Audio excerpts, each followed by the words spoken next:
Maqaan koo Kumashii Gaaddisaa Bultoon jedhama. Bakki dhaloota koo Shawaa Lixaa Godina Amboo magaala Baabbichaatidha bakki dhaloota koo. Biyyi ani hojjechaa jiru biyya Joordaan magaalaa Irbid safarri ani jiraadhu Hariima Beetaraas kan jedhamudha. Ani erga dhufee ji'a kurnaffaa keessan jira biyya kana afaan illee hin beeku haaraadha reefun biyya kana dhufaa jechuudha.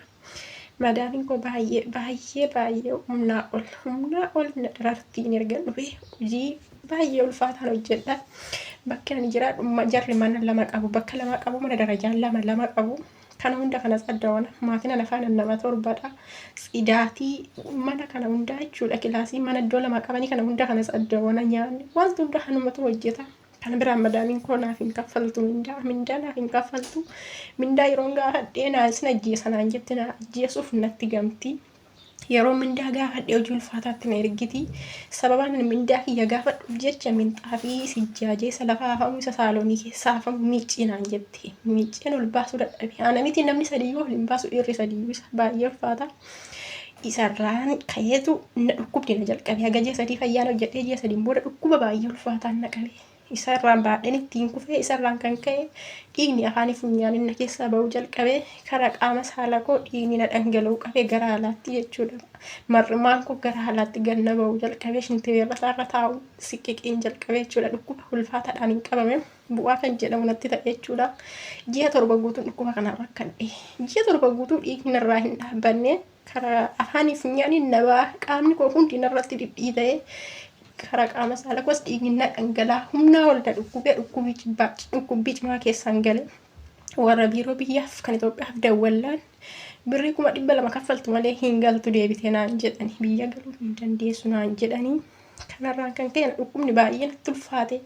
Kana biraan hojii ulfaataatti na ergite hojii humna olii mindaa koo naan kaffaltu tole jettee to'ii sayyuu naan lolti sin ajjeesatti na doorsisti yeroo mindaa gaafadhu. Kanarraan kan ka'e baalaansii koo eeggachuun dadhabe humnaa ol natti cime dhukkubdii booda warra biiroo ciqiciqee jennaan suuraa irratti ergee jennaan gara mana yaalaa si geessu turani mana yaalaa na geessite jennaan manni yaalaa isheen siruma cirra dhiiga hin qabdu naan jedhan dhiiga hin qabdu goggogdeerta naan jedhani dhiiga waan fuudhan dhaban harka koo iddoo meeqa waraabanii dhiiga waan fuudhan dhabani warri mana yaalaa gaggeessi gara biyyaa galcheedhan isaan. Isheen garuu hin fayyiti jetti warra biirootti dubbatti warri biiroos na jalaa qabuu hin dandeenye rakkoo ulfaataa keessan jira rakkoo humnaa olii rakkina humnaa olii keessan jira isoon kanaan jiru hin beekte akkan baalaansii koo eeggachuu hin dandeenye kilaasii koo galee yoo rafee xiqqoo isheen boqodhadhee kilaasiin koo jala yoon galee rafee dhuftee wayyaa caafii wayyaa kokkatti qabdeetu goottotaa fooqarratti ol labaasti. Darajaarra goottotaa fooqarratti ol labaasti lafarra naa harkisaatii akka horiitti akka namaatti soon ta'in baay'ee na dararti.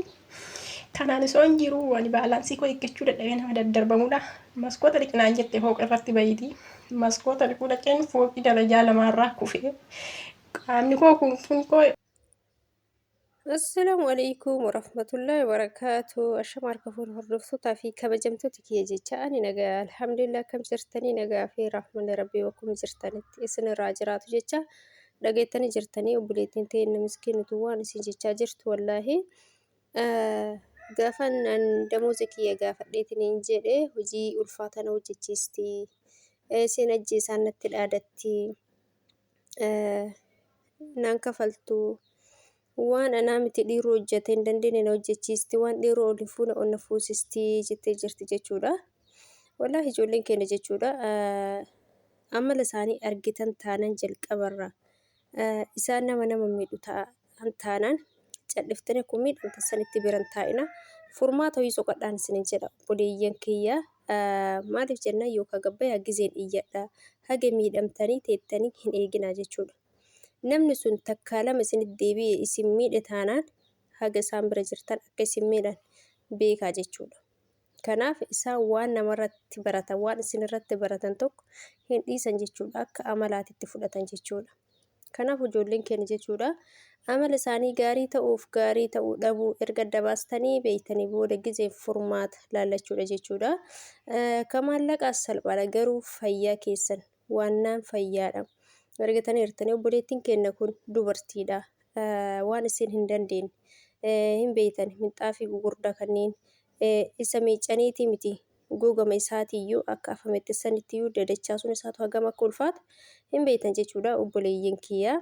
waan akkana isin hojjechiisan ka argitan yoo ta'e of eeggachuu qabdanii waan fayyaa keessan isin jedha. Birrii yoo ta'e birrii eessatti hojjetteen argatta fayyaa qabaannaan. Garuu mana san keessatti miidhamtee baate taanaan bakka biraas dalagattee of jijjiiruu hin dandeettu jechuudha. Obboleettii kiyya mana keessa jirtu sanitti miidhamte taanaan atiin ganaa waa meeqa si eeggatu? Atiin ganaa waa meeqa hojjechuu dandeettu? Atiin ganaa daa'ima waggaa lamaan dhufte san keessatti waa hedduu miidhamni hedduu yoo sirra gaheetiin hin jedhee bakka biraas hojjechuu hin dandeettu. Garuu giseen furmaata laallattee bakka san jijjiirattee fayyaa keetiif jechuudha. Yoo hojjetattan isin wayyan isin jedha obboleeyyan kiyya.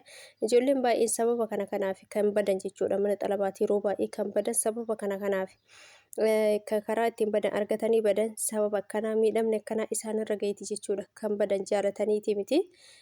Maaliifi kanaa manna akkanatti miidhamuu mannaayyuu baduma sanuu wayya jechuudha. Akkanatti isin miidhuu tola isin hojjechiifachuu irra jechuudha. Isin jabaate furmaata dhabdan taanaan nama argattan taanaan karaa argattan taanaan lubbuma keessaniinuu ba'uun waan tokko jechuudha. Waan lubbuu ofiitiin ba'uun eega damoosni siin kafalamne si'ii ka dalagaa miidhamaa jiroo ta'e isaan tola jala tajaajilaa jirta jechuudha. Haga lubbuun kee ba'uu gaa jirta jechuudha. Kanaaf gisee furmaata laalladhaan isin jedha obboleeyyan kiyya ofitti hin cadhisinaan isin jedha. Isaan hadha sirraa boru sirraa jettanii amala badaa isaanii odoo argitan hin taa'inaan isin jedha. Giseen karaa ittiin miliixan mala ittiin miliixan baafadhaa malee. Akkas isin jedha obboleeyyan kiyya. Obboleettiin teenya tun baay'ee garaana nyaatte dhugaa rabbii isin jedha obboleeyyan kiyya bakkuma jirtanitti du'aa godhadhaan isin jedha.